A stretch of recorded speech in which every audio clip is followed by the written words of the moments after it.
In the headlines tonight, Ministry of Health officials and foreign donors inspect Entebbe General Referral Hospital and Isolation Center that handles epidemics like Ebola and COVID-19. You should be able to even push your hand into a private sector. Speaker of Parliament Anita Among wants amendment of the Constitution. That I am resigning as leader of the Conservative Party. Liz Truss, the Prime Minister of the United Kingdom, has announced her resignation after only 45 days in office. And in sports, Bull FC host SC Villa tomorrow in a top-of-the-table clash in the Star Times Uganda Premier League.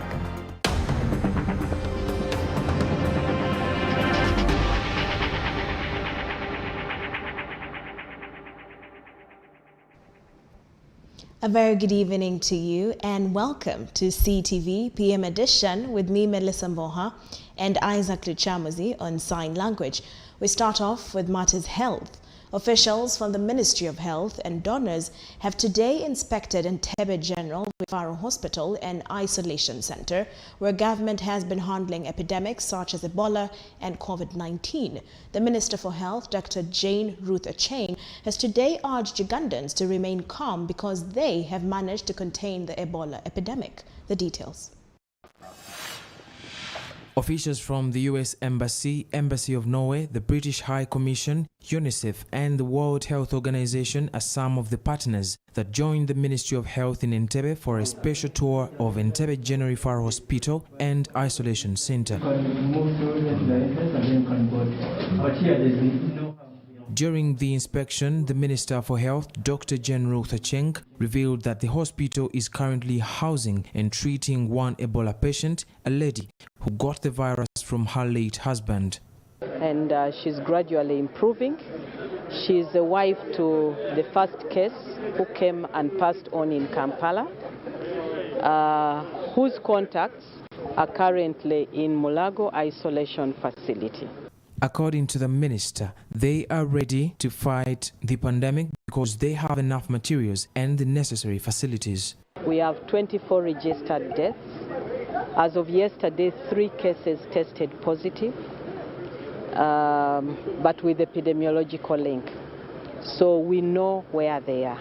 Minister Acheng also revealed that Uganda currently has 64 confirmed cases who are currently in isolation, and also revealed that they are closely monitoring Mubende and Kassanda districts.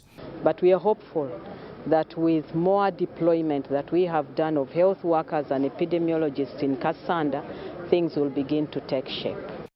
Dr. Acheng has urged Ugandans to remain calm, revealing that the ministry is still in control. My appeal is for you to be on alert.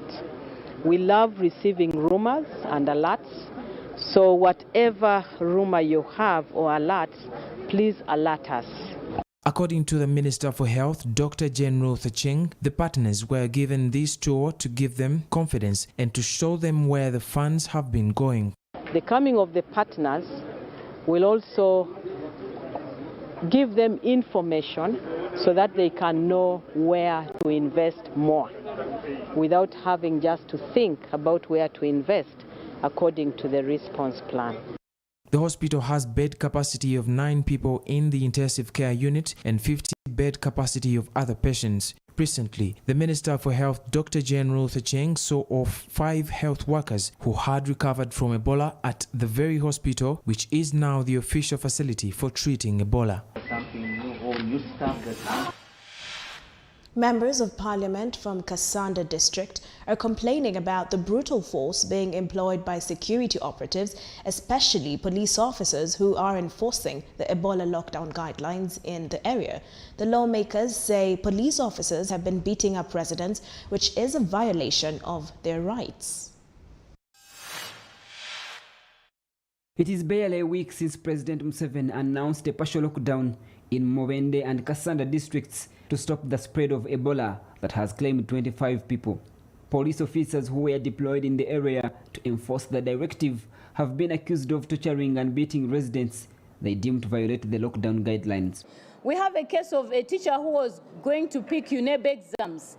that was beaten, and yet even and another one who was told to move because he was moving with his border. He was told to leave the border alone, go pick the exams. On return, he was asked for money from the police officers. On the day when Mr. Museveni spoke to the public, on that day at exactly 10, after him leaving the station or the media center, they had already started to enforce. And they were beating up people, telling them to lock their shops and telling them to leave the town centers. Instead of implementing the curfew at 7, it is started at 5:30, and you are asked where you are going. And they are closing down all shops. Will you reach before 7? Let us take you to the police station. Members of parliament from Kassanda district say border cyclists have faced the wrath of police. So they were already impounding any motorcycle that were coming across, whether it's parked in someone's home, whether it's parked in a school. They were just simply taking all those, impounding them and taking them to Kassanda police station. The MPs want the government to revise the guidelines to allow border riders to transport cargo. Because even our markets are now closed, our farmers can't move.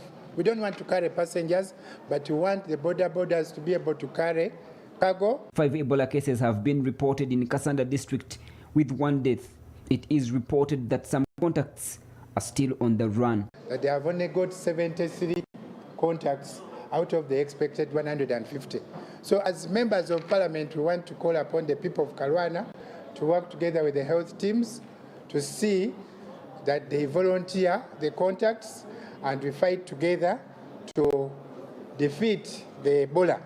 The MPs also want more technical people to be deployed in the district to help in the burial of Ebola victims. Government has since banned the burial of Ebola victims and restricted the activity only trained people. We have cases of dead bodies that have taken long to be buried. 3 days, 4 days, they are waiting for one burial team in the entire district to be able to respond to the call, because they have to first test the dead body, then all of you can't be able to touch, and then they are the ones burying. 3 new cases have been reported today, bringing the cumulative cases to 64 with 25 cumulative deaths. Mityana district has also registered its first case. Ramson Muhure, CTV PM Edition. The Speaker of Parliament, Anita Among, has proposed the amendment of the Constitution to introduce laws that would ensure that the Inspectorate of Government holds the private sector accountable for money paid to them by the government. Among was receiving 2 biannual reports from Betty Kamya, the IGG, while in Parliament. Inspector of Government Performance Report to you. The Constitution under Chapter 13, Article 225 mandates the IGG to investigate cases of corruption, abuse of office, among other issues, and the jurisdiction of the office focuses on officers or political leaders associated with the central government. However, Speaker Among wants the Constitution to be amended to empower IGG to hold the private sector accountable for the money paid to it by government for various projects and programs. Among was receiving 2 biannual IG performance report from Betty Kamya, the IGG.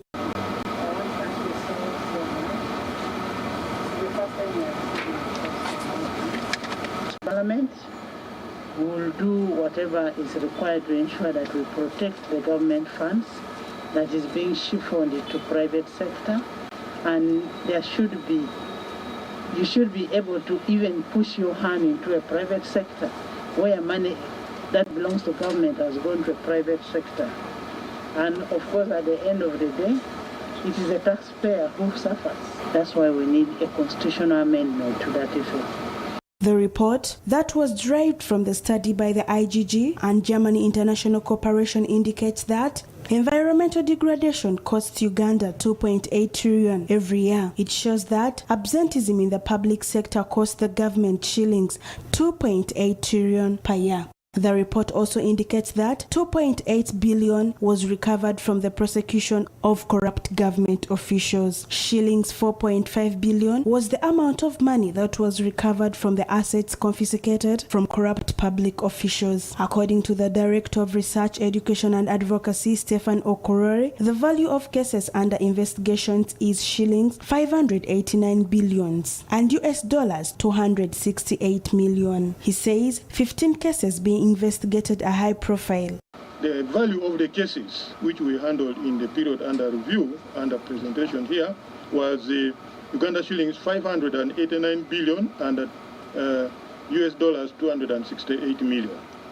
Of the investigations that we conducted, we had 5 very high-profile syndicated corruption and 15 high-profile syndicated corruption and 527 grouped under other corruption cases.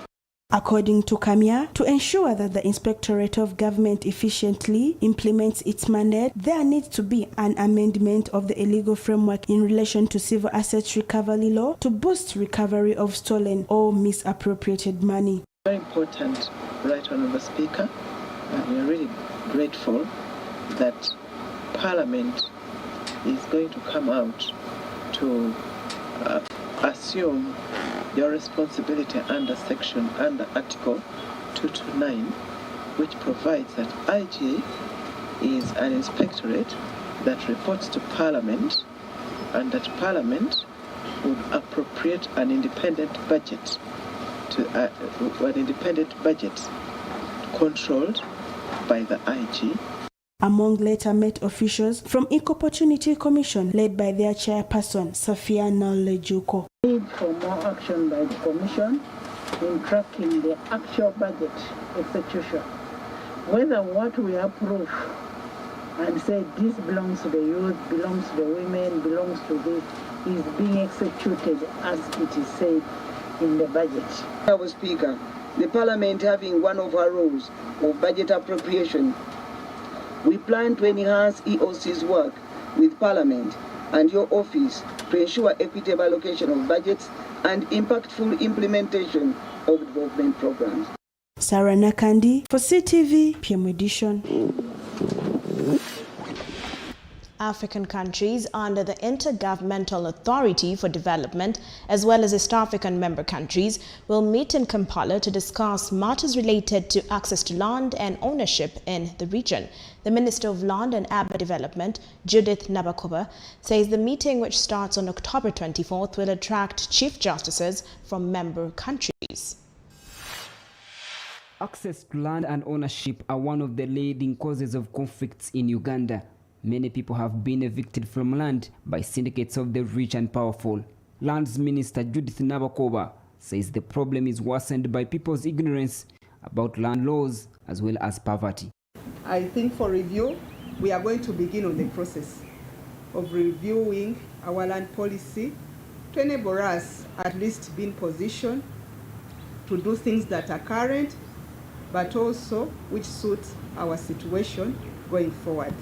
Chief Justices and legal experts from African countries under the Intergovernmental Authority for Development, as well as the East African member countries, will meet to come to streamline land laws. The high-level conference on land conflict in the Eastern Horn of Africa will take place at Speak Resort, Munyonyo.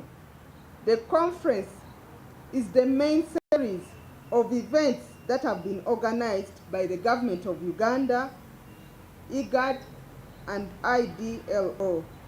Objectives of the Conference on Land and Conflict. The overall objective of the conference is to enable high-level policymakers to exchange country and cross-country policy experiences, lessons learned, with a view of establishing a regional agenda and the national policy priorities that comprehensively respond to land conflicts. Nabakoba says they intend to sensitize Ugandans on land rights. The judicial spokesperson Jameson Kalemani says the meeting will help them review their approach while handling land cases.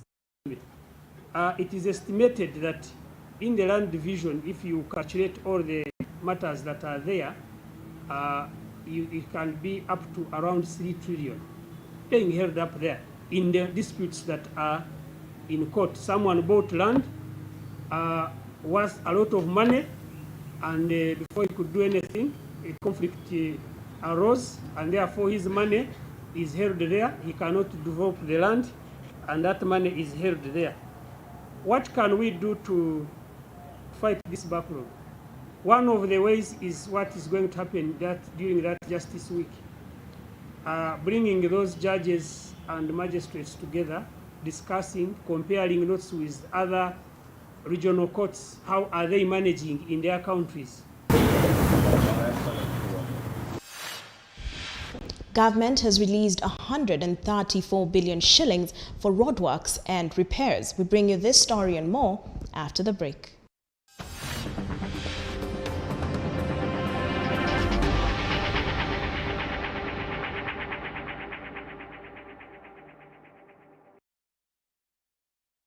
Do you love me? Very much. I'll catch you one day. Pants down. I want to spoil you. I want you to eat my money. She believes I'm in love with her guy. Mugo? If I had to live everywhere I'm not loved, where would I end up?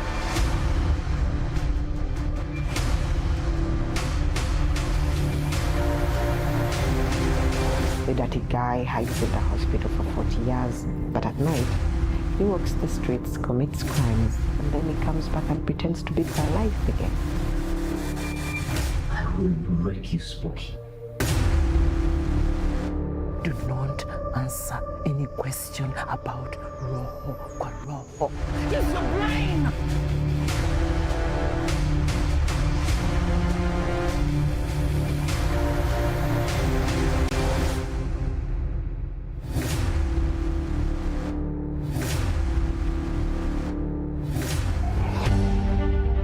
Now showing on CTV. Don't blink. It's it in the air! Will that be set?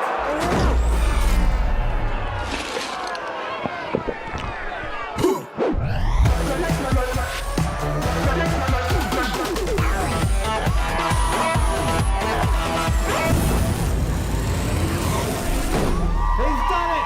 What a magnificent performance! Recharge your day with Sting. Extreme energy, refreshing taste, available countrywide. Sting, life switched on, from the makers of Pepsi. Sometimes in life, we spend all the time trying to live other people's life. And along the way, we lose who we are by copying what other people are doing in their relationship. You see, from the last time I met your sister, I've not spent a day or a minute without thinking about her. It's a good surprise on a Monday. This is nice. So you and him are we're just friends. Wow. Come on. Just friends. You either tell me where you're from or you go back to where you've been. Thinking it would work out for us, but yet to find out that's not who we are after experiencing a great disappointment. She's in love with some other man, so classy, a gentleman, not bulldogs like you. These are the mistakes girls do. Now showing on CTV. Don't blink.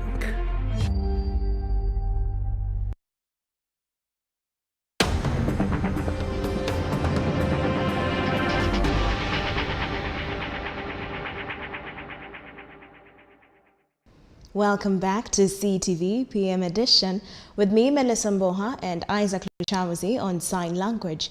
Moving on, after every 3 months or quarter, government releases funds to handle several works and projects. Today, the Ministry of Works and Transport announced that they have received over 134 billion shillings for roadworks and repairs. The details.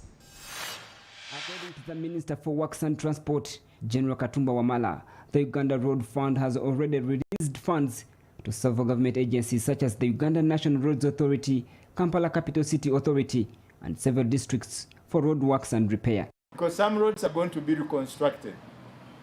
For example, Salama Road. You can't say you're doing maintenance on Salama Road. It's gone, it's gone. That needs to be reconstructed. Now, when you look at Matuga, for example, Matuga, Semtoka Peka, you can't say you are doing maintenance on that road. We are going to reconstruct. So some roads will have to be reconstructed. Some roads are going to be maintained. The maintenance means in a short form, for example, in a tarmac road, that there's a pothole which is developing. you come and fill it up and smoothen it. While addressing journalists in Kampala today at the Uganda Media Center, the minister urged Ugandans to follow up on the usage of funds and to also make sure that funds are not misappropriated. Every district has a district road committee, and the chairperson of that district road committee is the member of parliament. So they are supposed to sit with this committee. First of all, the district submits annually to Engineer Naimanya their work plan. What are they going to do? Which roads are they going to address? Which culverts are they going to fix? Blah, blah, blah, and how much money. So he uses that plan to be able to dispatch money to them, and then checks against that plan whether they have accounted. But the MP of the area is the chairperson of the district road committee. He's supposed to chair the district road committee and decide where the money they've got has gone. For example, according to the Kampala Capital City Authority, the funds are still not enough to meet the task ahead. KCCS says that they have plans to borrow money in the World Bank to work on the drainage channels. But most of these issues are self-inflicted by we, the citizens of Kampala. There are many things we do that cause this pain. Garbage is littered in the stormwater channels. You block these drains. When it rains, water has nowhere to go. It causes flooding. Buildings, people are building in wetlands. The pressure on wetlands where water is supposed to go and drain is so high. Now, if the wetlands are used to build houses, the problem of flooding won't go away. So the citizens have a lot more to do to help relieve the pain. Government can never have enough resources to pay for our bad behaviors. That money will never be there. Instead, in fact, the cost of flood damage is estimated about $100 million every year. That's how much you lose. Through properties, you've seen videos of arcades flooding. People in low-lying areas, they have their property destroyed as a result of our bad behavior.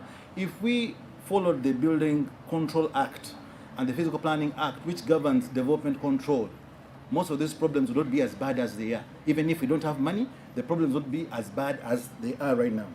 Some of the roads that have been earmarked for repair include Mpere Regayaza Kalaji Road, Kayunga Galilaya Road, and in Kampala City, the roads to be repaired are in the areas of Kololo, Wamala, Mutesa 1, and the Vlange roundabout.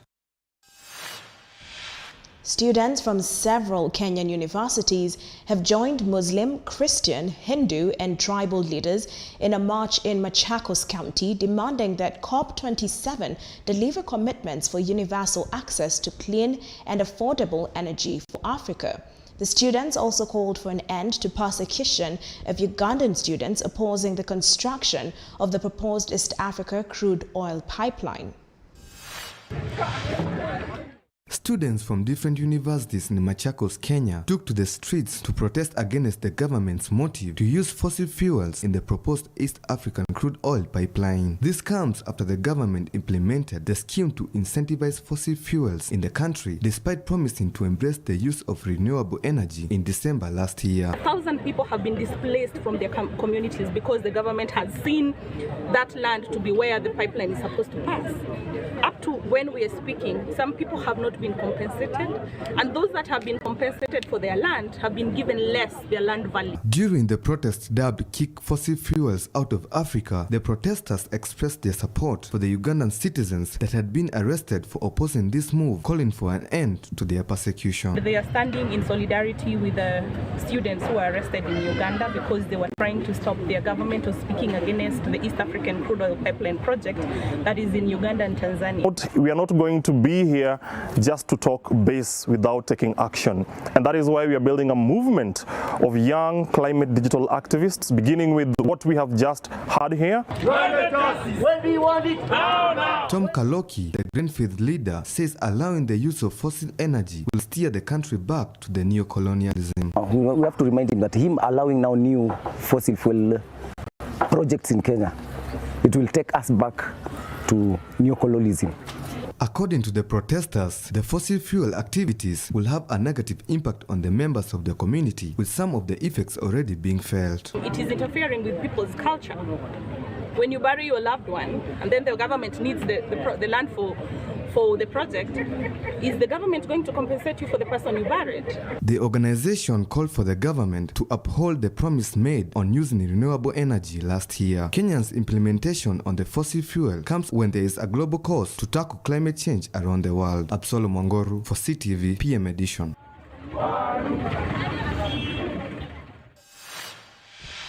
In our regional news, Kenyan-born controversial lawyer Miguna Miguna has today morning arrived in Kenya after years of exile in Canada. Miguna was on board a Kenya Airways flight which touched down a few minutes past 6 a.m. Hundreds of supporters this morning pitched camp at Jomo Kenyatta Airport, anxiously waiting for Miguna Miguna, who was slated to arrive ahead of Kenya's Mashujaa Day celebrations.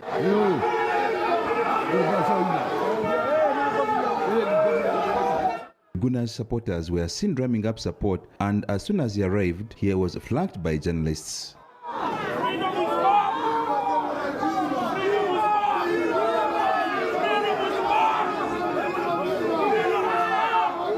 In his remarks to the press, he expressed his gratitude to all Kenyans who stood with him and praised the judiciary for observing the rule of law. Very grateful for the warm welcome you have given me. And I'm extremely happy to be back home. I extend my gratitude to all Kenyans who have stood with me, who have stood with the Bill of Rights in the Constitution. Miguna, who has been out of Kenya, also expressed his joy of finally arriving in Kenya after 4.5 years of exile. I must extend my gratitude to Kenyans that voted overwhelmingly for the Kenya Kwanza government, because that is central for me. Without this administration, I would not be back home. So I am thanking His Excellency the President, the Deputy President and his administration, and everybody else who has worked tirelessly to make sure that my rights are protected. Later today, Miguna attended the Mashujaa Day to celebrate Kenya's heroes. The Canadian-based lawyer was first deported on February 6, 2018 after a dramatic arrest for his role in the January 30, 2028 controversial swearing-in of the then National Super Alliance presidential candidate Raila Odinga as the people's president. In spite of court rulings that his deportation was illegal, officials in the Kenyatta administration had blocked his return to the country by declaring him a prohibited immigrant and had put out a red flag to various airlines to prevent his travel. His fortune is changed after the new Kenyan government led by President William Ruto promised to allow him back in the country. Konada Simarinitwe, PM Edition. On the international scene, Liz Truss has today resigned as United Kingdom's Prime Minister after just 45 days in office. The announcement made by Truss outside Downing Street follows the near-complete evaporation of her political authority, which has seen her crash the markets, lose 2 key ministers, and shed the confidence of almost all her own MPs.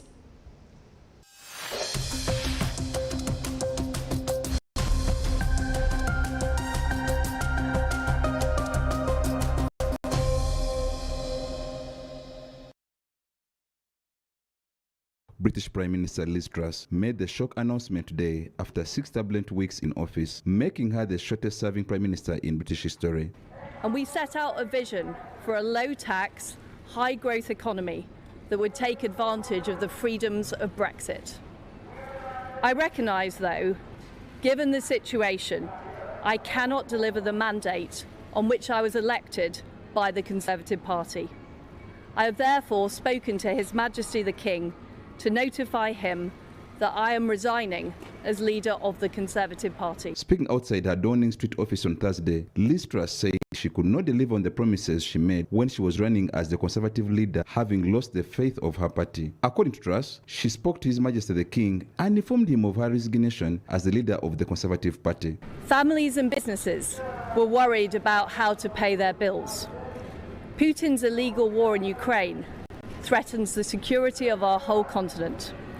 And our country has been held back for too long by low economic growth. Truss says she will remain as Prime Minister until a successor is chosen and that the Conservative Party will hold a leadership election to be completed within a week. We've agreed that there will be a leadership election to be completed within the next week. This will ensure that we remain on a path to deliver our fiscal plans. To be completed within a week. Truss's departure follows a night of remarkable scenes in Parliament, with lawmakers denouncing strong arm tactics employed by Truss's team that allegedly brought some colleagues to tears and prompted growing demands for her to go within her own party.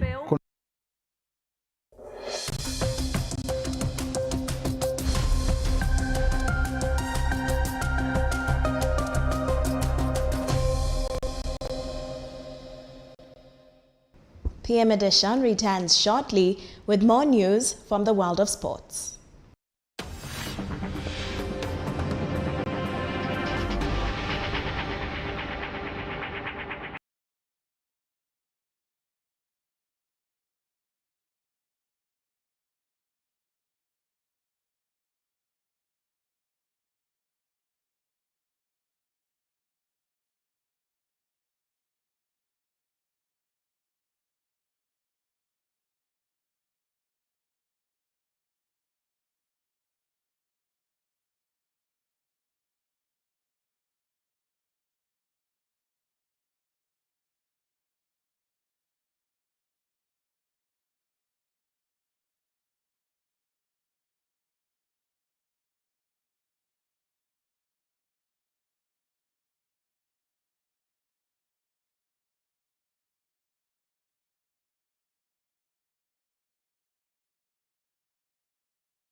You are still watching CTV PM Edition with me, Melissa Mboha, and Isaac Luchamuzi on sign language.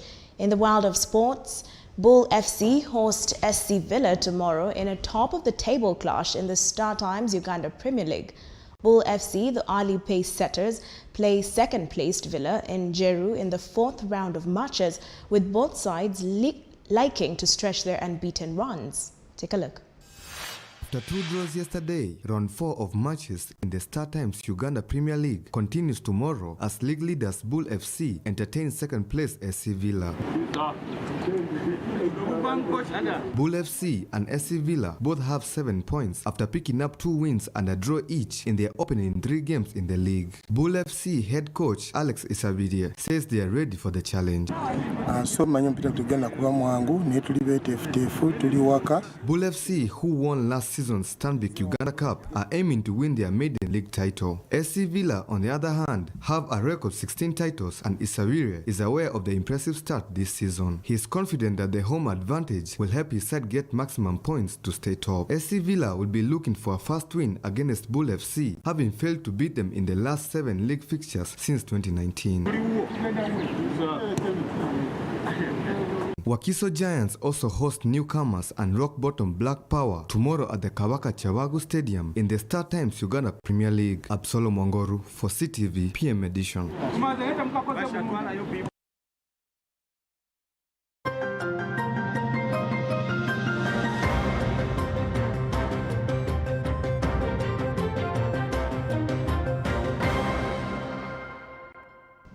We have come to the end of tonight's edition.